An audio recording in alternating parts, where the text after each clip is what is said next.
a subject which is very important in the modern world. But I'd say that a lot of people have spoken a lot of things about leadership.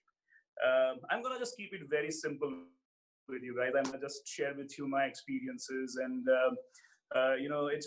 it's not gonna be too philosophical, but it's gonna be really material in terms of what I have experienced myself during the course of the journey that I've had.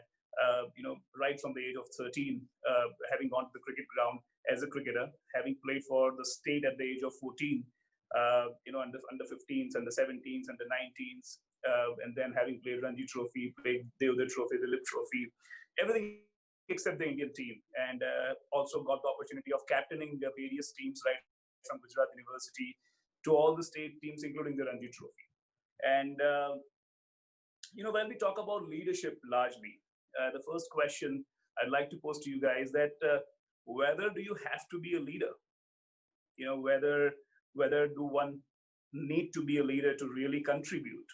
That's the first question, because if you see Sachin Tendulkar's career, he was not the captain for the longest of time. He probably had a small stint, but he probably played mostly in the captainships of Azharuddin, then Ganguly, then Dhoni, and did amazingly well. In between, he would have played under the captainship of Dravids and Kumble's. But overall, of 24 years of international career, he hardly captained. But still, he was the most significant player in the world, and for India especially, to have performed phenomenally.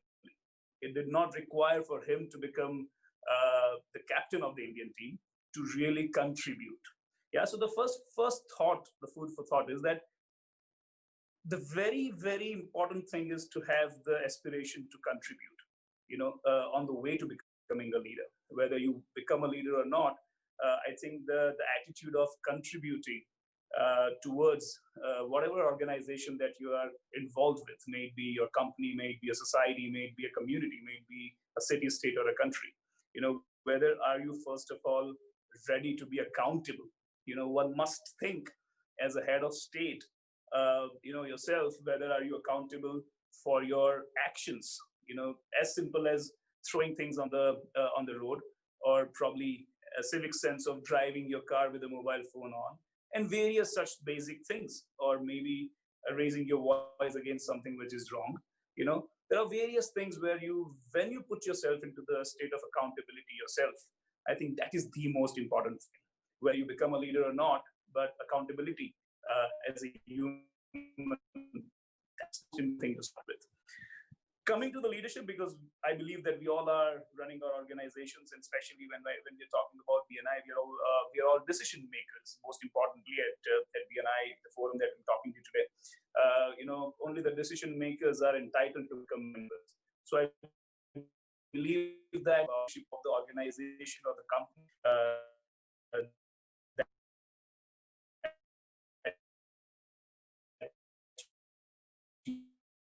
you are running this country, and it becomes important to understand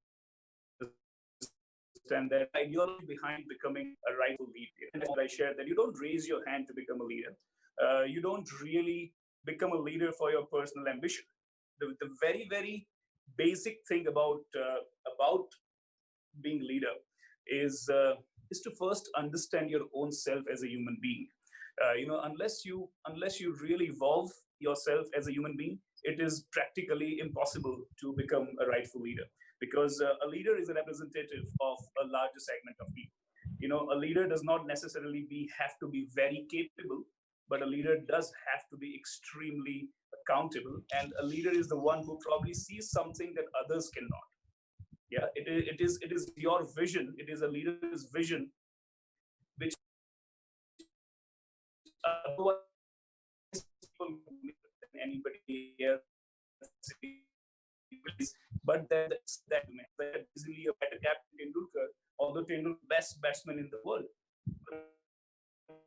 Ganguly had will get people. He could foresee what the opposition would think, a lot of decisions on the ground, and really motivated a group of people, which eventually transformed the Indian cricket, for example. Likewise, our capabilities are secondary when it comes to the right leadership. It really derives out of why you would like to be a leader. Yeah, it's not about ambition. So first of all, the first takeaway of being a leader, of a leadership of any organization, is that you don't want to become a leader just to savor your personal ambition, your personal ego. One has to believe that there is a larger purpose that you can very well serve, as a person, which eventually is going to help a larger segment of people. Unless you are here to uplift a larger segment of people, I think the leadership uh, is basic discipline that we talk about, that is about those things. But what really makes a leader a right leader is the right attitude of a leader. Because a leader does not necessarily have to be the best, but then things like whether are you as a person into gossip. Yeah, because if you keep talking about negative about people, it does never allow you that space to think out of the box where you are going to be able to lift a segment of people. So it's very, very simple things like whether are you someone who nag or bitch or gossip. You may want to write this down. A leader should be able to define reality and inspire hope at the same time. So if you're working, you have to define the reality of the present situation. For example, right now we are in Corona. We all know that we are struggling through a time where things are not going to happen nowhere near we perceive them. Nowhere near. It is an outstanding situation we call law and force majeure situation that is beyond our control. So this is the leader of the company that you're owning. Whether are you defining the reality to your own people in the rightmost way, but still at the same time you've got to instill and inspire hope in your people. Yeah, you got to make them believe that this is a situation which has occurred out of nowhere, and therefore it is not going to be permanent. It is also going to pass by. But how we pass by and how will we come out of it when it passes by is something that one as a leader needs to inspire the hope in the people. So this is a very hypothetical example of Corona, but largely, if you see, even if you see an MS Dhoni captaining the cricket team, or even the prime ministers, the best prime ministers of the country, including ours right now, what is essentially happening is that, of course, there is a reality of things that we need to know. We need to convey the right form of reality to the people that we are responsible as leaders for. But at the same time, just defining reality would not help, and we've got to inspire hope. That how are we gonna, and not just how, but we will be able to cure it out. And that's something which is very, very important. So that's something that you may want to elaborate on yourself, but write it down that it is about defining reality and inspiring hope. That's going to go a long, long, long way. As I said earlier, that one has to completely get into the form of evolving. You got to believe that you got to change as a person, because any leadership has to come with a sort of empathy. Unless, when I say empathy, I'm not trying to say a loose, weak word that you feel pity for somebody or you're going out to do a charity. When I say empathy, a leadership cannot sustain unless you are really rational and feeling the aspiration of the people that you're representing. Yeah, you got to make sure that you have the right form of empathy. For example, I'll say my empathy that also comes with innovation. Microsoft coming up with a new version of a computer, Lenovo coming with a new version of computer. Eventually, of course, it's a business, but then they are trying to improvise lives, on a larger scale. Larger scale of the people who are going to use that, and also for the people who are working for Lenovo or Microsoft. So one as a leader has to believe in the most important part of that is going to be the empathy with which you look at things, for your organization. A leader must. The reason I keep saying that one must evolve himself, because in truth of life, you can't make anyone happy till you're happy yourself. Again, a very important thing. So when I say happy, it also means, are you sorted? When I say sorted, it means that, are you clear? because what brings stability in any format in life is the clarity. So are you really clear of who you are, what you ought to be, and why would you want to be doing that you're doing? Yeah, I'm trying to take this into a little deeper conversation. I know that it's not the basic ones. I'm not trying to quote things here of leadership, but I'm trying to really, really share with you what I have gone through. Because when I would have to deal with, so for example, if Ganguly had to deal with a Virender Sehwag or a Rahul Dravid, so both are absolutely different personalities. If Virender Sehwag keeps getting out, lifting the ball, there is a way to deal with Virender Sehwag and there is a way to deal with Rahul Dravid. So there are some people in your team or organization that you have to really, really tell them off, be angry and abusive, and that's gonna burn their ego up and they are gonna come back strong. And some people, if you really get abusive with, they are gonna get really into their shell. So the point is that as a leader, unless you are absolutely empty and clear inside, without any judgment or baggage, you'll not be able to bring the right kind of results for the team. Because end of the day, leadership is all about the management of people and things and situations. It's about transformation from one to another. So to be able to understand the psyche of your team, organization, society, community, whoever you're representing, I think it is very important for all of us today. We only have years perpetual. Yeah. How are we going to shape up our companies, our organizations, our communities, whichever field we are in, our field of economics, commerce, politics, HR, careers, whichever way we are looking at, eventually, if we are only going to think about yourself, it is not going to sustain. So the most important thing that one must carry is that it's not philosophical, but it's very true in nature, that you have to think always, always, and always in the interest of the organization that you're representing and not about yourself. Because the moment you start doing that, it's going to bring in lots of conflicts of interest. It's going to bring in lots of judgment. It's going to bring in lots and lots of questions. And it is going to take a toll on you and not allow you to be really delivering to your capability. Again, one needs to really introspect and be very empty and clear, is because you want intuitiveness in your leadership. Leadership is not about always having plans, because things are never going to work according to the plan that you've made. Today, Corona was an absolute unexpected situation. 2 months back, if you ask somebody, nobody even knew something like Corona would ever exist. Likewise, there are so many situations that we face every day. It's nice to have plans, but then unless you are, again, as a human, unless you evolve out as emptiness inside you. I'm trying to use this word emptiness is because when you have a larger role to play, you cannot be influenced by things. Yeah, and you do not want to be influenced or judgmental about things to a limited nature.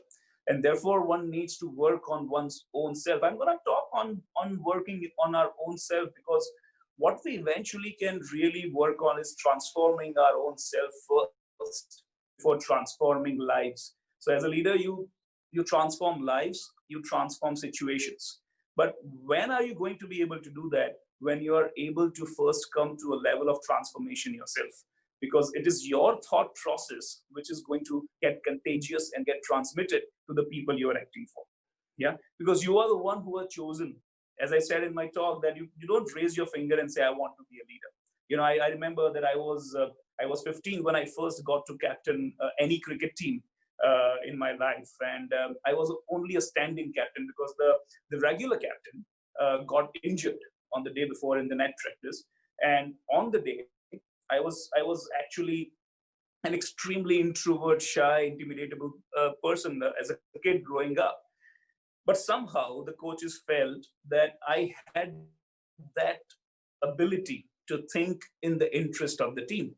So it's not that you raise your finger that you want to be a captain, but then your conduct creates a situation where you are given the leadership. I got the leadership and I did not realize that how much was in store of me, ready in me, how abusive I could be on the ground, which I never expressed till I was given that captaincy, because my body language my attitude, my conduct rubbed on my team. The way I would have walked into the cricket ground would rub the attitude of the people that who are my teammates. How they're gonna on that day perform on the ground, or what their body language is gonna be. And one beautiful thing, I when I was captaining the Ranji Trophy, I had the privilege of having Anshuman Gaikwad, the former international test player, former Indian coach, former Indian selector, who was the coach of the Gujarat Ranji Trophy team when I captained. And one beautiful thing I learned from him at the point in time is that, when you walk onto the cricket ground, you don't care who rules the world, but you also don't act as if you rule the world. It's not about thinking or getting intimidated by any situation, but you are here not to also rule the world. You are here to perform your job, and that stayed with me over a period of time and has helped me immensely through my lifetime. But coming back to that captaincy on that day, I found the transformation in me which was lying inside me. But when I was given the role, I think it acted simply amazingly. Lots of instinctive calls that I would have taken really came to the foray. We won the match, and then from that day, somehow, whatever and however I performed on the field, gave a reason for the coaches and the selectors to believe that I would have been a great leader to become, and which even I didn't realize. So when you're talking about leadership, you're absolutely trying to transform lives and situations for people that you're accountable for. And when you want to be in that situation, first of all, you must be ready and prepared to transform yourself. So lots of characteristics that one must work on while the leadership is all dependent on how you are handling your own self. You don't get into the interference part. There are certain quick write-ups that I always use, that involve but do not interfere. You try and involve in things but do not interfere. Allow your people to. Then there is the inspire but don't influence. Don't try to assert your things, because leadership is not about asserting things. Leadership is about inspiring people. You don't want always the people who say yes sir to you working for you, because if you did not have people in your organization who are better than you, then it's not going to work for you. And you want a situation where you don't assert but you inspire in terms of how much they want to work for you, how much honestly they want to work for you, how much recognition and delegation that you allow them to express themselves. And eventually, as I said earlier, unless the motive is to really work purely in the interest of the team or the organization, it's never going to work. One more thing I'd like to share on leadership is then leadership comes at two stages. One when you are a very premature, immature organization, and one when the organization evolves into a mature one. So a new company or a new business, for that matter, with the right people, the right product, and the right ambition, starts with never have a plan B. Even if you have a plan B as a leader, never ever express your plan B to your people, because if you have a plan B, you will never give your best to your plan A. So let the plan A fail completely, or let the plan A flourish completely, and let plan B evolve out of it. Yeah. So when you are an organization that is getting into the inception stage, or the early immature, or the premature, or the amateur stage, which is a developing organization, you would not have your people to know any plan B. All you want is absolute body language, absolute ambition to completely have a clear plan A and work for it relentlessly. For an evolved organization, once you mature into a company which is 5-10 years old, with a market standing, or the people working for you aware of their roles and responsibility, you may have maybe an assertive plan which is supplementary to the main one, but not necessarily a plan B. But you definitely not have a plan B when you start a company. It's something very, very important to take away, because in cricket, we do make plans. They don't work sometimes, and therefore the intuitiveness comes in. But in careers, I think if you ever had a plan B, you will never be able to focus on your plan A completely. As humans, we are always going to get some sort of complacency, and we'll never be able to really achieve a plan. I broadly believe that certain aspects which are contradicting in nature, but supplementing leadership are, on one side there is capability and intent. Yeah. Then there is skill, and then there is attitude. So how capable you are and what's your intent, unless they align, it is not going to work for you. So when you work as a person first, what you work on, you simultaneously you work on your capability, but you make sure that never ever one really disarrays or derails from the intent it started from. Yeah. You do not want to really move out of the purpose that you started with, because there will be lots and lots of distractions, lots and lots of inducements coming your way in various ways. But as a leader, if you at all wanted to keep inspiring people working for you, you'll have to make sure that you never ever derail from the purpose that you started with. So when you work with the capability and intent, both the things you need to work on. Likewise, your skill and your attitude. No matter how skillful you are, but if you're not in the right frame of attitude, it is not going to work for you. You need to inspire and not influence. Yeah. So these are, you absolutely need to make a statement in a way that you keep inspiring. If you see a Mahendra Singh Dhoni, he will absolutely give all the opportunities and the liberties to the bowler to have set their fields. I'm trying to bring in cricketing perspective because most of us understand sport the best, and I think the sport, I always believe, is the biggest teacher. And I've seen a lot of times where great leaders, great captains, they do not influence or assert on their players. They allow them to express themselves, and eventually that works out in their interest. And that has really played a significant role in lots of things that I have been in my life. Today, I'm a lawyer by profession. I started off as a lawyer at the age of 30. I played professional cricket to the age of 30, and then I moved to Bombay to do my solicitor's articleship. 3 years I worked as an intern, having played almost national cricket, international cricket throughout my life. At 30, I decided to move to Bombay to do my internship for 3 years for solicitors, and I started my legal career at the age of 34, 6, 7 years back, and I've really caught up very well compared to a lots of law firms, although second generation. But I've been able to catch up with a lot of work purely on the basis of my experiences as a sports person, and how I dealt with things as a sports person came to my foray while I got into the law firm. And today I'm probably doing some transactions worth 1,500 to 2,000 crores a year on real estate, corporates, mergers, acquisitions, of that size. And I've been able to achieve that. But why I'm trying to quote this here is, capability and intent, your skill and your attitude. So while you're working on your skill and capability, simultaneously equal amount of emphasis must go on building your own self,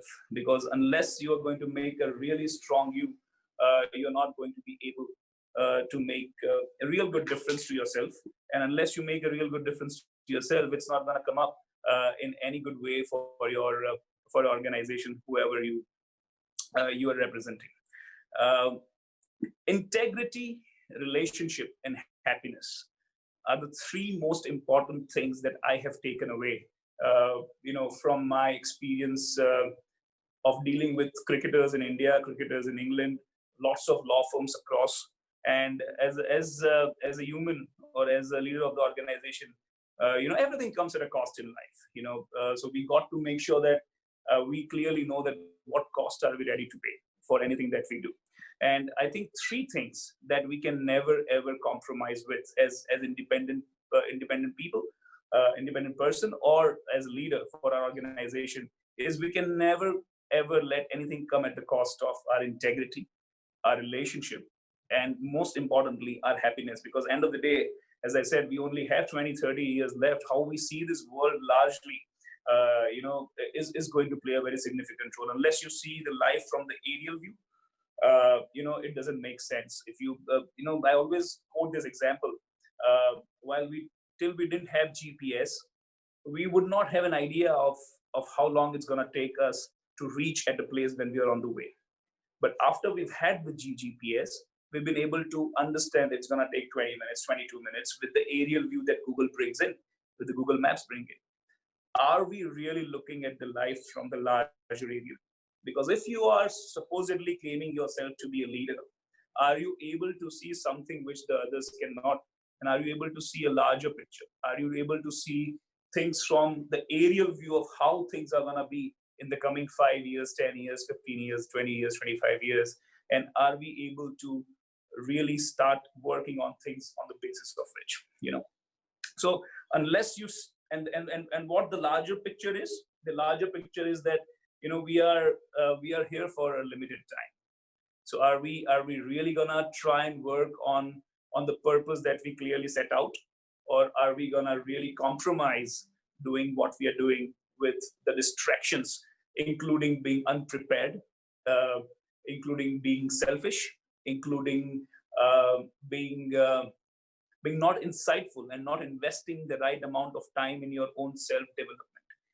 I believe that we always have the room for the self-development, and unless that happens completely, we'll not be able to transform lots of things. And when I say the selfishness and transformation, we need to know what we need to eliminate as leaders. In life, if you want to practice restraint, you have to let go desire. You need to see the opposite of what you need to eliminate out of your life if you wanted to attain what you want.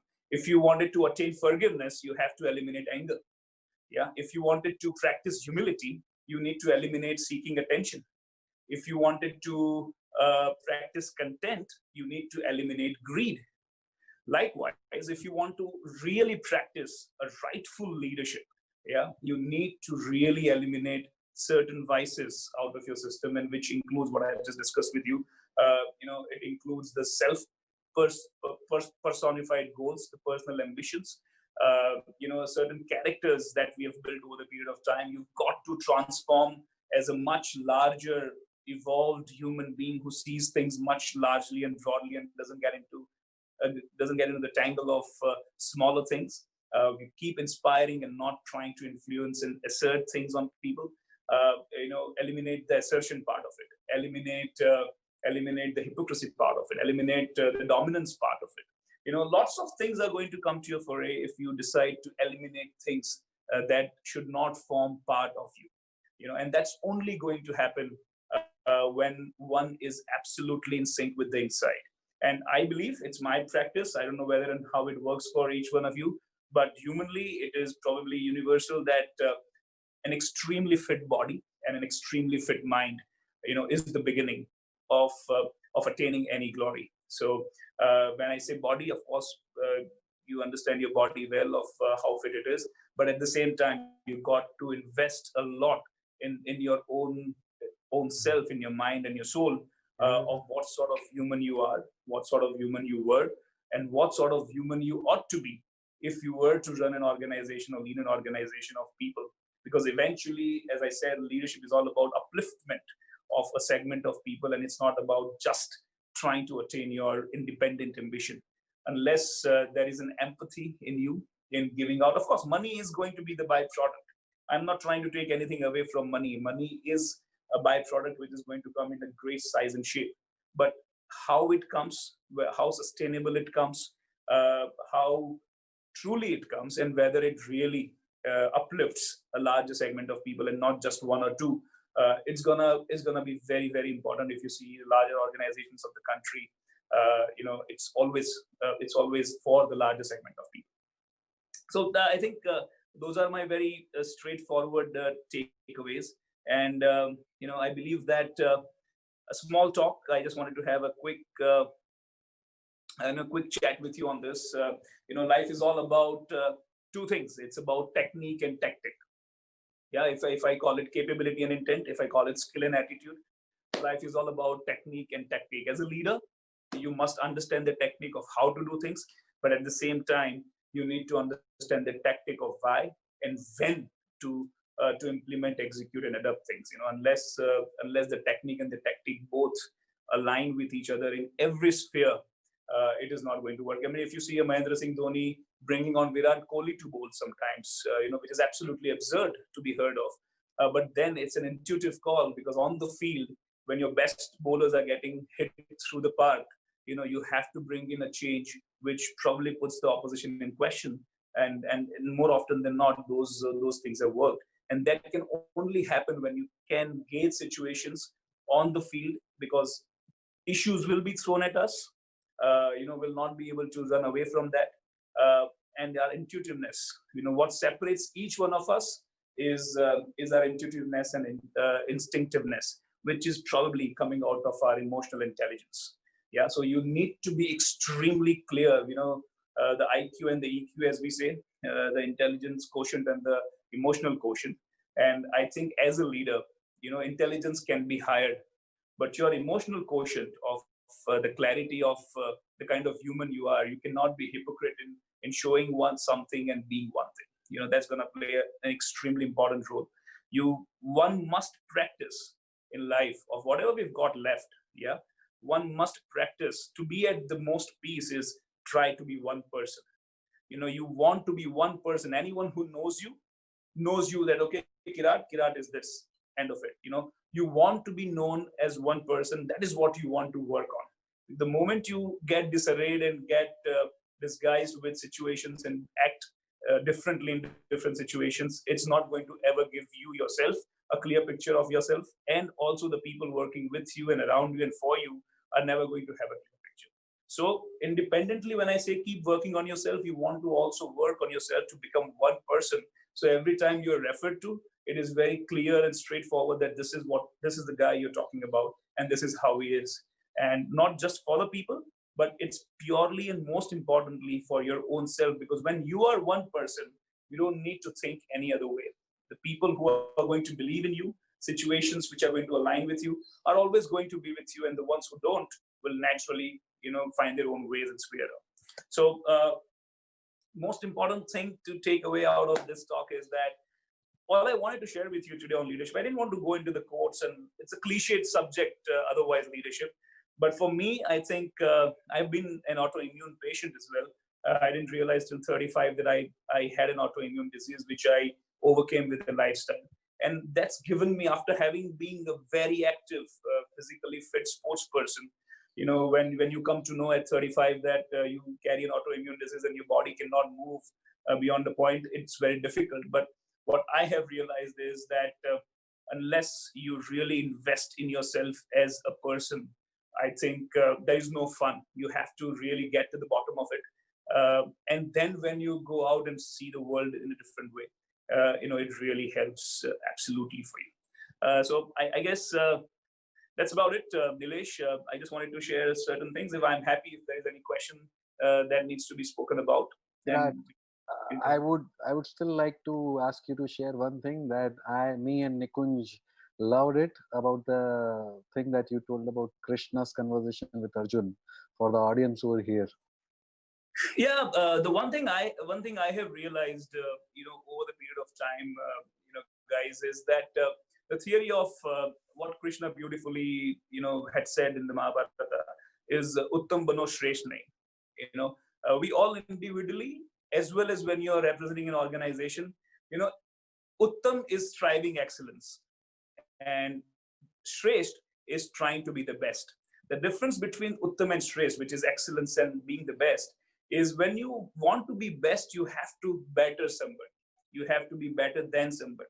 While what excellence means is that you are the best version of yourself, how you project the best version of yourself. And that essentially was the issue with Karan and Arjun. Karan was probably equally good an archer, or maybe even better than Arjun, but all his life went into always proving himself as better than Arjun, and therefore the entire archery that he possessed became really unjoyful. While Arjun strived excellence, of course, he was fortunate to be in the situation of having someone like a Dronacharya inheriting, the rights from the family, and having someone like an Arjun with him, Krishna with him. But then that's the situation. That's the kind of situation that teaches us that if we strive for excellence, because I think there is no bigger evil than competition. I think competition is the most cliched form of living as on today. People compete. People want to be the best. I want to be the number one company. I want to be the best company. But in the process, there is something called a drive, and then there is something called undesirable thing. And I think competition just takes away the best part of you, because end of the day, the larger picture is that we got to be joyous as human, because we are unlike the species, unlike animals, birds, insects around us. All those species are not the ones who are entitled to express the sentiments, while as humans we have the privilege of expression, emotions, and delivery, which we must really be grateful for.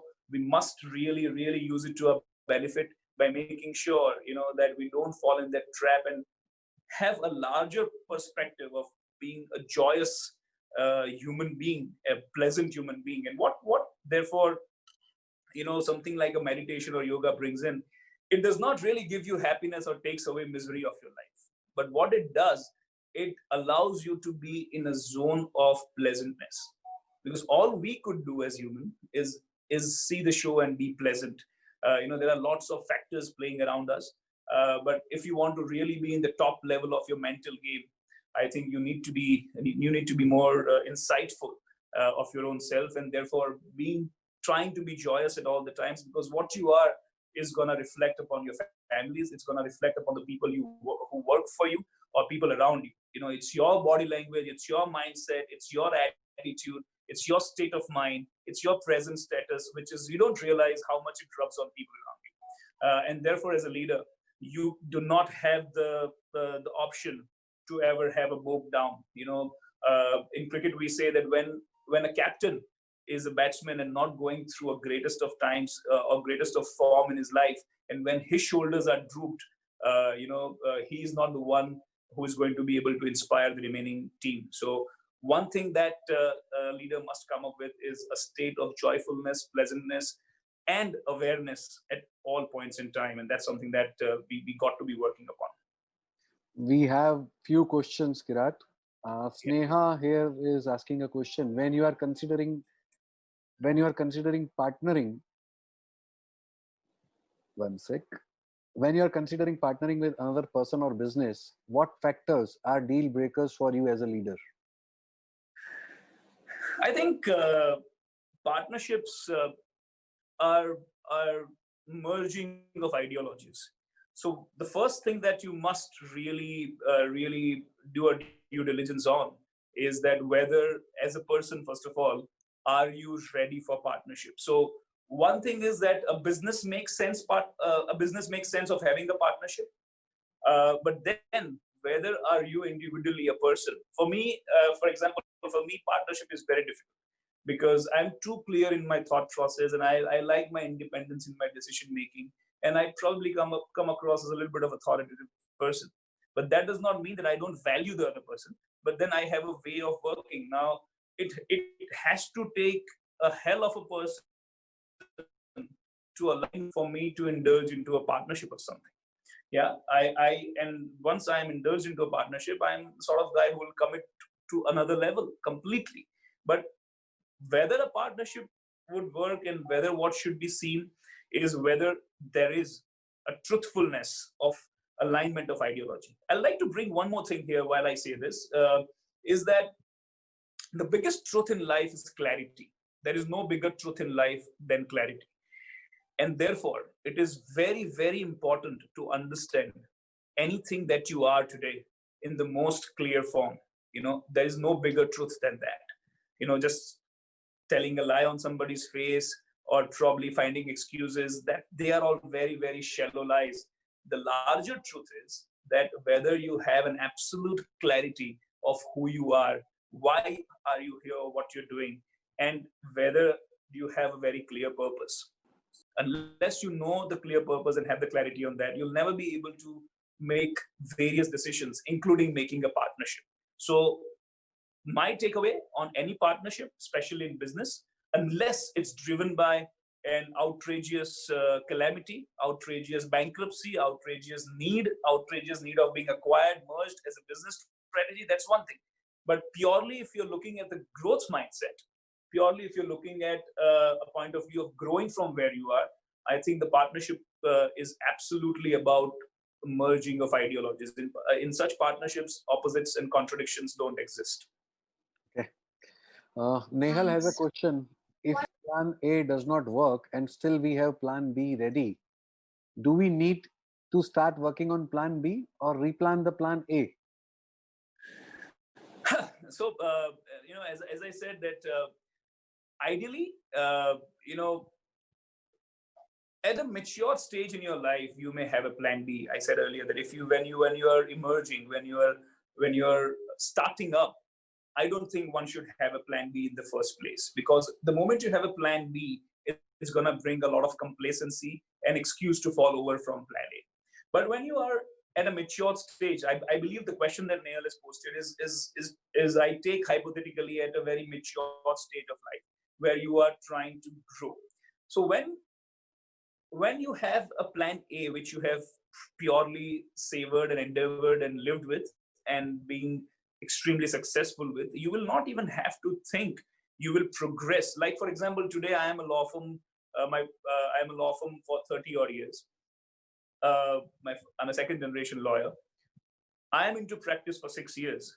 We essentially have always been a property law firm that involves into title clearances, transfer of property, documentation, conveyances, mortgages, leases, any sort of property transaction, right from a 500 square feet office to a 5,000 acre park project.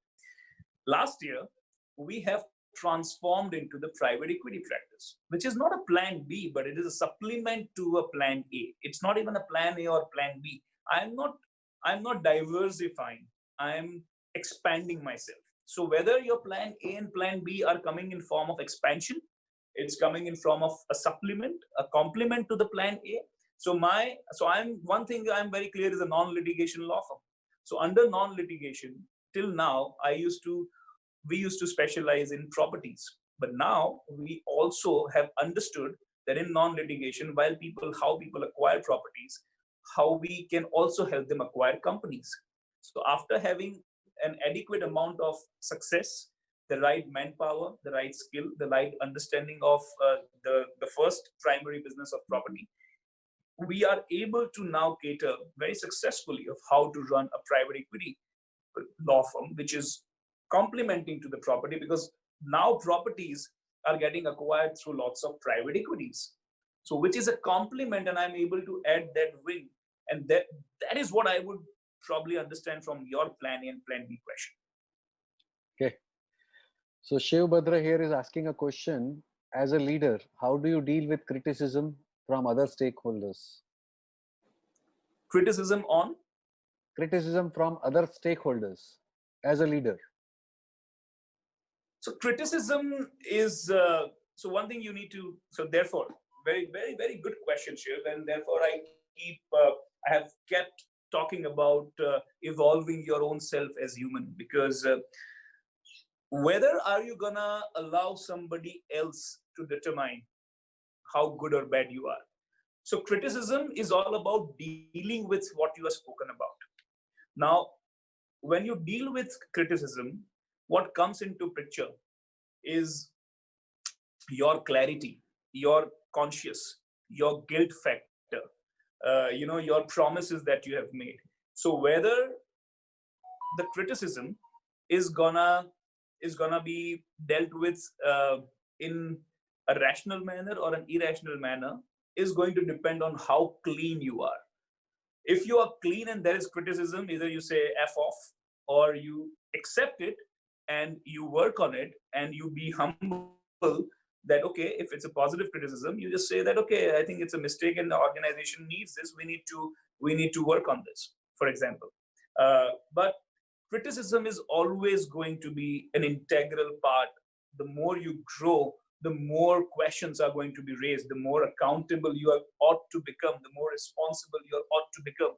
And therefore, it's a very beautiful question posted here that, how would one deal with the criticism? Criticism has to be dealt with absolutely as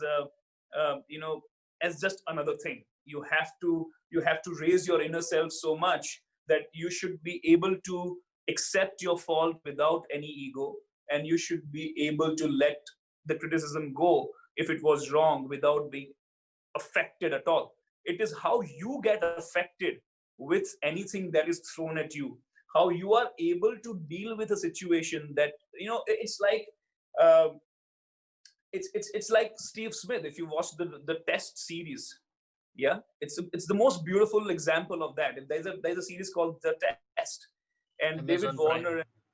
David Warner and Steve Smith were very badly criticized of ball tampering. Great cricketers, and they were put away from the sport for 12 months at the peak of their careers. Yeah, they cried in press conference, and they were humble enough, although being such strong sports people, they were able to cry in front of the press and media that they feel absolutely miserable and guilty to have done something in the interest of the country but putting their country down. And they wrote books that this is something, the darkest time of their lives, but they both have come back. They accepted. Acceptance is extremely important when you're wrong. They accepted their mistake, but the way they both have come back to the Australian team today and the way they are performing is simply outstandingly phenomenal, because they have worked. If you see what they have done to themselves in the last 12 months, both have become almost yogis. Both have meditated. Both have evolved while physically working out and staying fit and strong. They have had to purely work on their mental aspect, and that's what I constantly said in my during my talk, that the most important thing at this point in time in our lives and careers, how at the pace at which the things are going on, we are expected to completely get exhausted inside. Unless you fuel yourself inside, food is not fuel. Where is the source of energy? It comes from your own breathing. Yeah, so unless you are absolutely in sync and awareness, unless you're conscious and your subconscious both are in alignment, and you as a human are in complete awareness of who you are and who you should be, and how you would be the way you should be, I think that is broadly gonna work on dealing with the criticism. I'll not give you a hypothesis example of dealing with criticism in any just by the way thing. I'm gonna give you a real philosophy that how I would deal with my criticism is really understand myself and be very clear at the time the criticism is thrown at me. Whether you react to a criticism is again a strategy. Narendra Modi may not be able to react to a criticism coming from an Imran Khan or a Donald Trump or a Putin, because it's a national issue. Yeah. Likewise, today Trump being completely allegated of lots of things during lots of pandemics issue, economic issue, you know, he has to savor the criticism and have the ability to ignore it. And unlike the Indian media, in US, the media is absolutely allowed to criticize by names.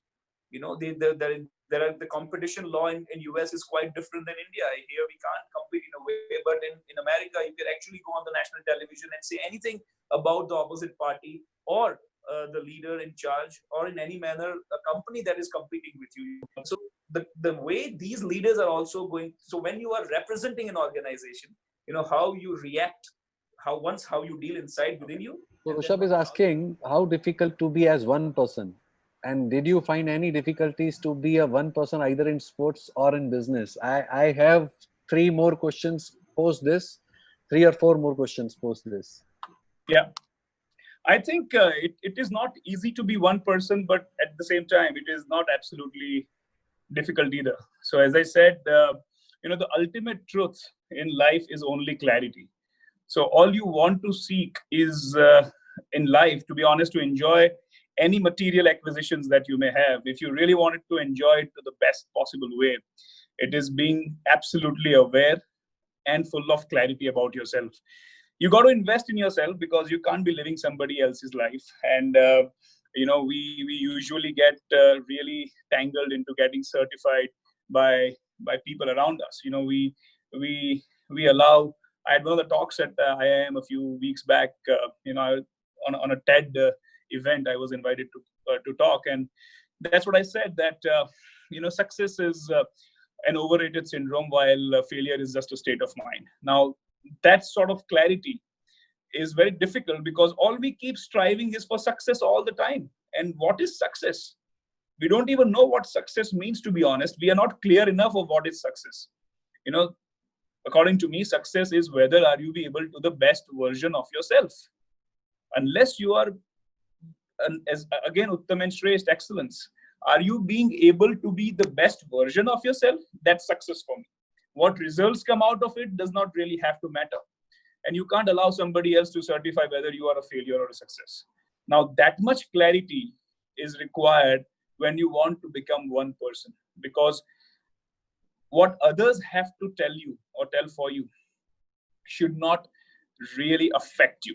You may take it in your stride, you may grasp it or ignore it based on who is saying and what has been said, but you cannot be affected. Now coming to the point, that point where you can't get affected and unmoved, uh, is gonna allow and determine whether are you ready to become one person, because most of us live life with so many deliverables, and while those deliverables, we don't realize that we become too many people at too many different stages.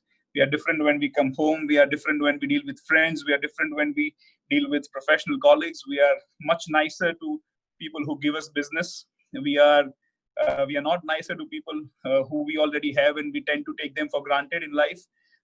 Very basic things I'm talking about, but that's the fact. So whether are you being able to be one person with your sweeper and the same person with the biggest account of business that you have with the CEO or the managing director of the biggest company whose account is with you, are you being able to be one person in your attitude, in your perspective, is something that we need to work on. When you are able to do that, I think the way you enjoy the life, the way you enjoy your acquisitions or your possessions are going to be much more beautiful than the way they are right now. Superb. We have a good question from Rinku. As a leader or a captain, what is the actual win? Achieving goal or winning the game at cost of team? Or second option is losing game with maintaining the motivation of the team? You don't have to lose a game for maintaining motivation, but whether it comes, how it comes is important. Whether it comes from malice, whether it comes from duplicitous practice, whether it comes from illegal or illegitimate practice, is the question you want to ask yourself. End of the day, when 11 players go out to play cricket, if all 11 didn't want to win, if all 11 didn't have the clarity of one common goal, the commonality, as we say, it won't work. So when there is a team, the team has to have a common goal, and the leader's job is to ensure that the leader is able to translate that in the most simplest language to each player, uh, of how clear the goal is for each one of them. Now, what do you do at what cost comes with the integrity. Whether are you trying to influence the results by shortcuts and compromising on the integrity and the principles, and that is the question you want to ask yourself, and that applies to businesses also, because it is proven that short-lived goals achievement through malice and malified practice without integrity would at some point not only get exposed but would not really last long. And that's the truth. I mean, Pakistan is a great example, probably one of the best teams, one of the most talented cricketers from the smallest nation with the most limited resources. They've produced some amazing fast bowlers in the world with the most limited resources. But today, if you see the way the entire board of Pakistan and the country as a whole that Pakistan functions is really reflecting on how the cricketers are performing today. So as a team, when then there is no integrity and clarity, and that is what is working for India today. The kind of discipline that someone like a Dravid, Tendulkar, Ganguly, Lakshman, that generation put in, which Dhoni and all carried on beautifully, is paying off, because that's the system that got formed. The work ethic. We are probably surprisingly one of the best fielding teams in the world, which never used to be the case. Which means that today, the level of involvement, the clarity amongst the requirement to be part of the Indian team, it is the standards are set extremely high and clear. Someone like a Yuvraj Singh, who was the man of the series of the World Cup in 2011, would not make it to the cricket team only because he could not pass the yo-yo test. It's as simple as that. So that's the standard and the parameters that you set, will probably not allow you to come to a point where you have to really compromise with motivation or integrity at the same time. I hope that makes sense. Superb. Salil has a good question. We are running an experiential science academy for children, which is as novel as your endeavor 079 stories. Sino Tech is driven by passion to propagate meaningful science to children. Do you think passion also is equally important as empathy in a leader? And what made you initiate Fantastic 079 stories? Absolutely, a brilliant question. And passion is so there are stages. You first crawl, then you stand, then you walk, and then you run. Passion is something which is where it all gets incepted. It's the stage where it gets started. Unless you have the passion of doing something. So very, very rightfully made question, because the cost of the land that we have made 079 stories today, and the ROI that comes from an art exhibition, in the modern world, where art is literally a struggling field, to really sell art is not a simple job. That's And on a pretty like Ahmedabad, probably. Yeah, and especially the kind of space that we have made, which is probably worth $5 million today, and there is no ROI. So a lot of people told us that we are mad, but my madness is my passion, because everything does not have to deal with commerce in my life, because there has to be something which also gives me a lot of satisfaction of what I'm doing. And having two young children at home, I would love for them to have grown up in an environment where they see art, culture, creativity, institution, and stuff like this, where lots of creativity come in. So we have confined our space. We have not got a cafe. We have not got anything commercial in nature. We have only stuck to pure institutional creative manner, and been lucky that Mr. B.V. Doshi's office has been able to design it for us. So we've been lucky with that and the kind of architecture that has come up. But yeah, passion is something that you start with, but empathy is something that is probably stays through the journey of you. If you derail from empathy, I think then you will derail from the quality that you are showing. So today, if stories is, I'll just take stories since you've mentioned it. Today, stories is able to live up to the expectation is because the purpose and principles are extremely clear. And which is the day we derail, the day we get attracted to the distractions of making undue money, and we start doing things there. I think the space will not probably have the same impact. If we start doing birthday parties, and if we start doing smaller weddings or engagements over there, which people keep asking us for any money that they are happy to pay. But so the moment we derail from that, I'm just quoting that, but when you derail from your empathy, the purpose, so the purpose that you started with is something that you want to stick to no matter what comes. And the beauty is that, I always believe that the process is what makes you, not the end result. Don't allow the end result and the end of the day success story to determine whether you were good or bad. Because, I always say that a Tendulkar and Dravid batting together, one gets 98, the other one gets 102 on a bad wicket. Both are capable. But that glory of just raising the bat for 20 seconds and saying that he scored a century around the ground is only 20 seconds. But the time that was spent to make that 102 was almost equal as much as it was spent to make that 98. And that 6 hours of batting or 4 hours of batting is what made them. It's not the raising of the bat that validated something, but what they were as cricketers and human beings is the process that they went through. They never derailed from the processes. And I think the process that we go through is what makes us. And therefore, the most important thing that we need to keep in mind is that we cannot derail from the purpose that we started from, no matter what adversity may come. You may shut the thing, but you may not want to probably get into things in anything that you do in life. I mean, we don't do a lot of things with our kids at home. And why should it be different in anything that we do? And therefore, I say that if you are lucky and fortunate enough to become one person, I think it's going to take away lots of baggages. Because if you abuse at home, your kids are gonna do that. Now, as simple as that. So whether I would think you do that at home? that attitude only makes 079 so special.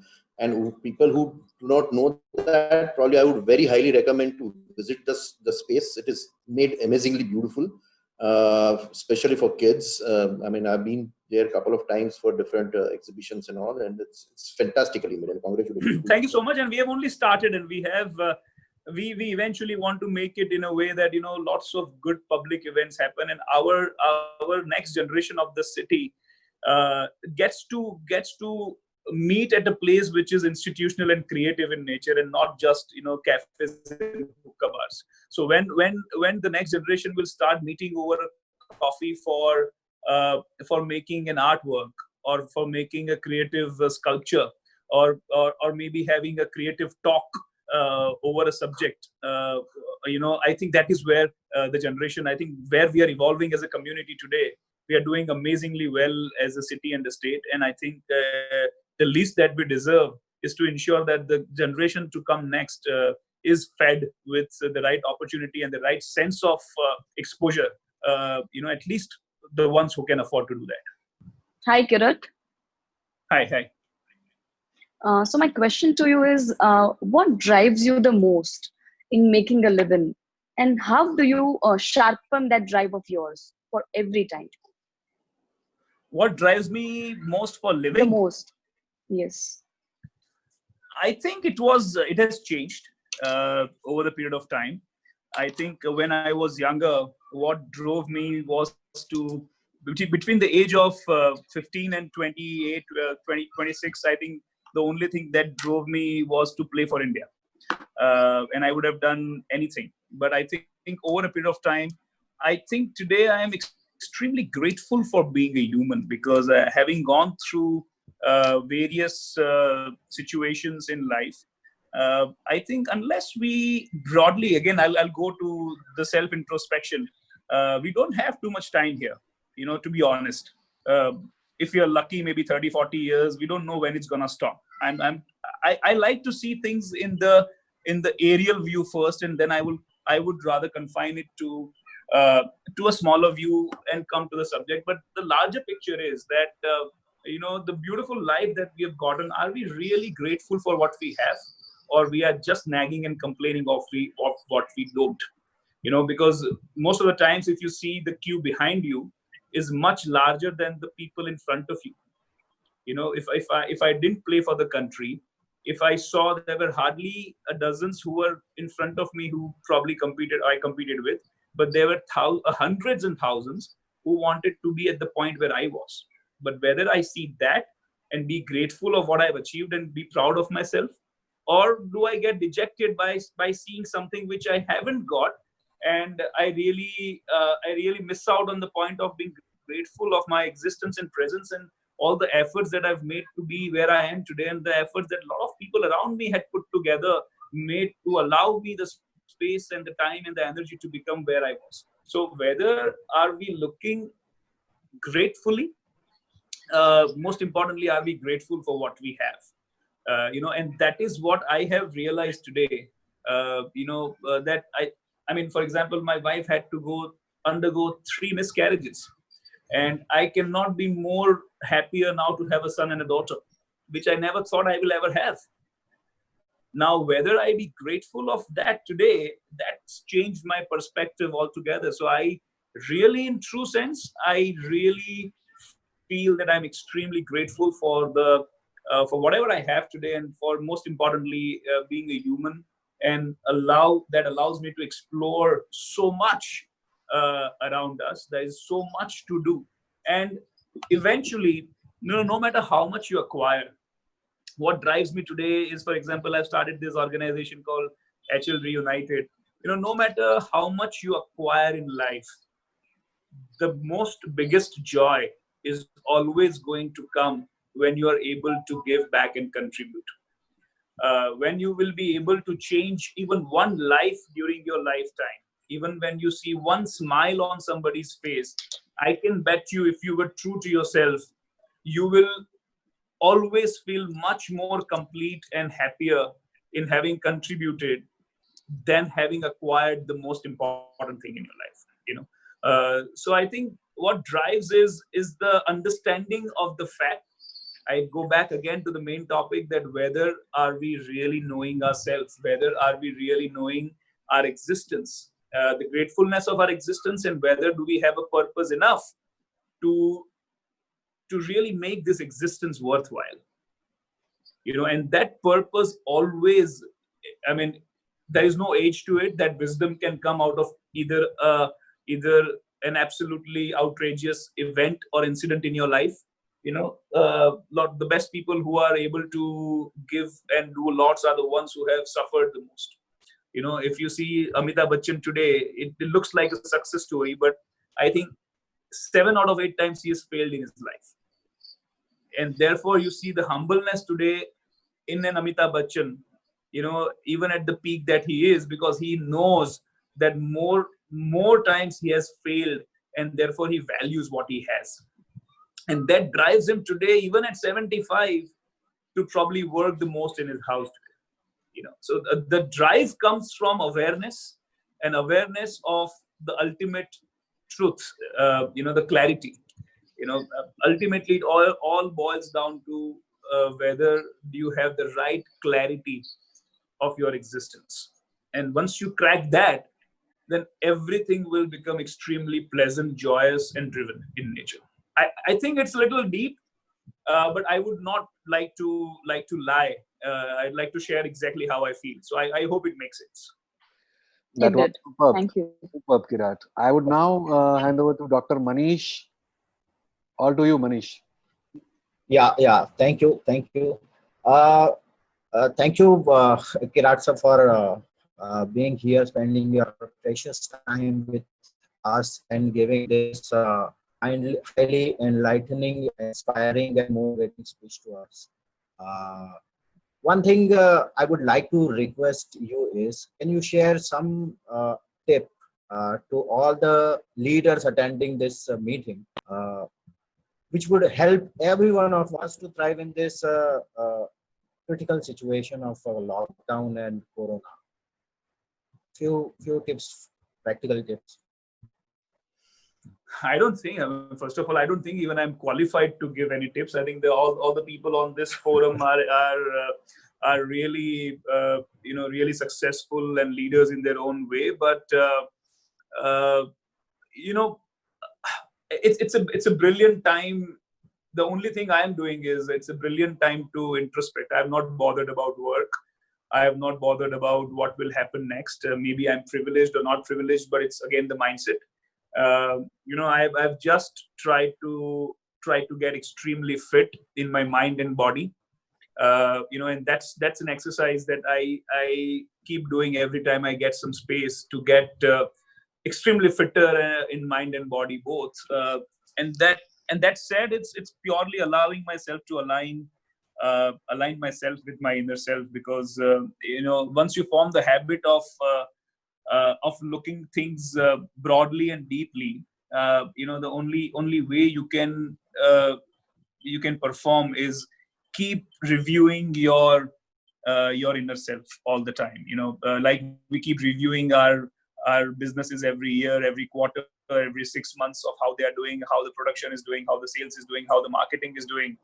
I think the review of your internal system as a person, the only, maybe not tip, but a share, that how I look at it is trying to take that pause, slow down, not to become weak, not to become emotional, not to become passive, but it's like when you want to run fast, you take 2 steps back. If you see a dog who's gonna gallop, he's gonna take 2 steps back, and then he's gonna be able to gallop further.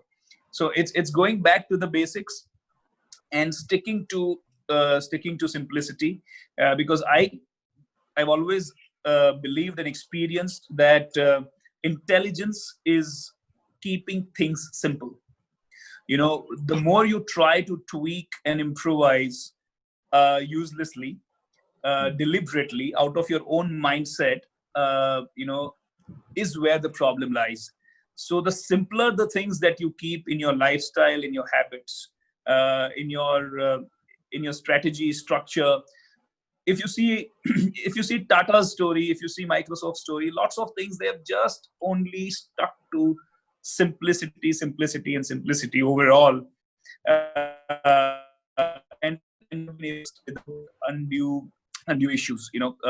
I'm talking about larger business organization, but as humans also, simplicity does not mean that you don't wear branded stuff. I'm not saying that. I'm not saying that you don't drive a BMW and a Mercedes. Of course you drive. If you like a German car, go out and drive it. Drive a Range Rover. I'm not saying don't do that. That's not simplicity for me. Simplicity is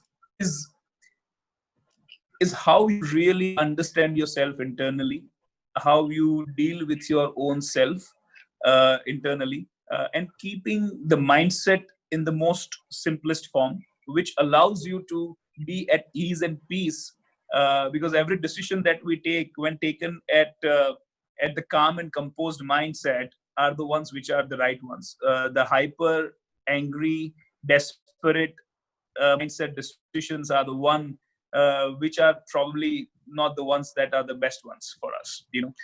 So whatever allows you to be calm and composed, is what matters. And I think the more simpler you stay, you see the best cricketers in the world, Virat Kohli hits minimum sixes. He scores highest number of runs, but with minimum risk. He keeps it extreme. He doesn't play those reverse sweeps. He doesn't try to play those back cuts and discuts, but he ends up getting highest numbers of runs consistently game after game. That's what Sachin Tendulkar did in his time. That's what Sunil Gavaskar did in his time. That's what Brian Lara did. I'm just trying to give you a hypothetical, example of cricket, because, they are great careers, and they have had great careers because they stuck to simplicity. They realized, that if you wanted to go long, if you wanted to be mistakes, creating lesser flaws, then you want to keep the basic things simple.